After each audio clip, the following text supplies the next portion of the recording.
Jamie is an EMT, and he has a neighbor named Phil. Each morning, Jamie gives a generic good morning before scurrying to work, and a good night in the evening. This has been going on for the past 5 years.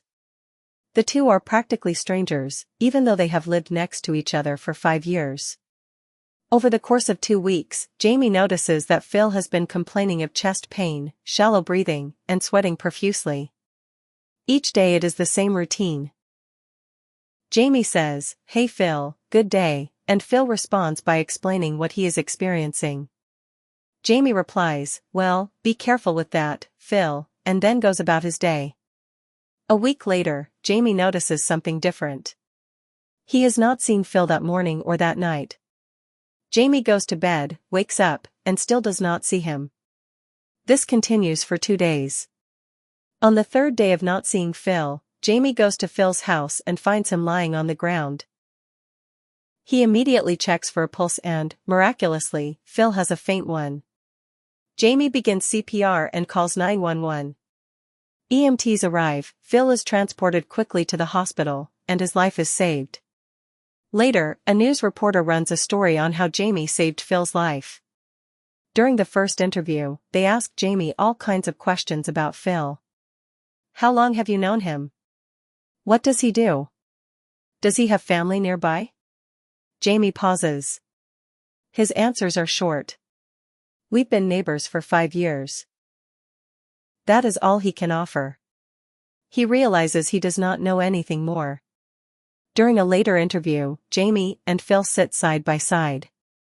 The reporter asks Phil about his life. Phil explains that he is a retired teacher. He shares that he is a widower. He talks about the students he taught and the years he spent in the community. As Jamie listens, he is visibly stunned. The man who almost died next door had an entire history, an entire story, and Jamie never knew it. At the end of the interview, Jamie looks at the camera and smiles, saying, "I'm glad I was able to help before it was too late." And that is the point. We celebrate the rescue. We applaud the CPR. We run the headline, "Neighbor Saves Life." But where was the neighbor 5 years ago? Where was the curiosity? Where was the relationship? Where was the intentional community before the emergency sirens and television cameras? I have watched natural disasters and pandemic documentaries.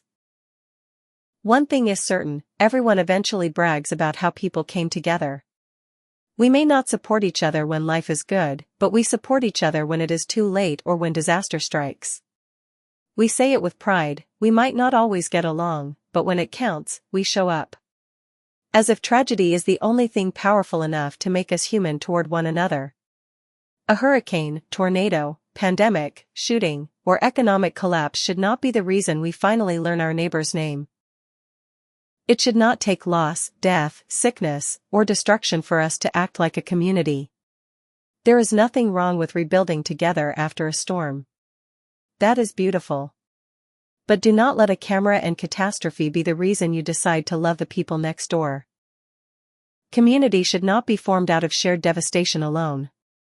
It should not be, well, we are both down and out, so let's trauma bond. It should be intentional before the crisis ever comes. It should be knowing the retired teacher before he collapses. It should be knowing the widow before she grieves alone. It should be checking in before chest pain turns into CPR. This goes beyond neighborhoods. This is for the church too. Do not wait until someone is in crisis to be family.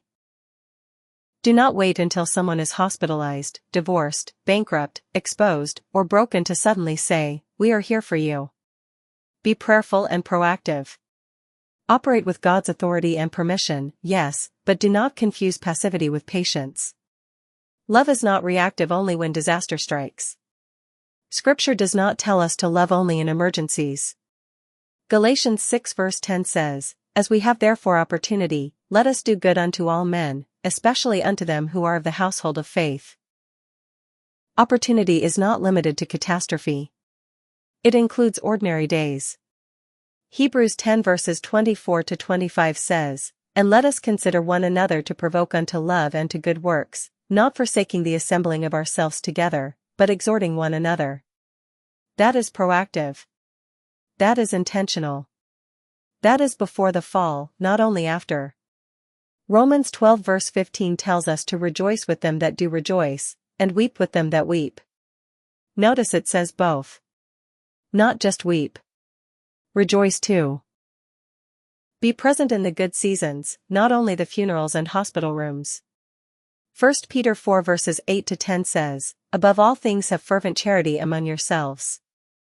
Use hospitality one to another without grudging." Hospitality is not crisis management. It is a lifestyle. We should not be proud that tragedy is the only thing that temporarily unites us. That is not a flex. That is a failure. If division is only caused by disaster, then we were never truly united to begin with. Be neighbors before the headline. Be the church before the altar call. Be family before the funeral. Do not wait until it is almost too late to finally care.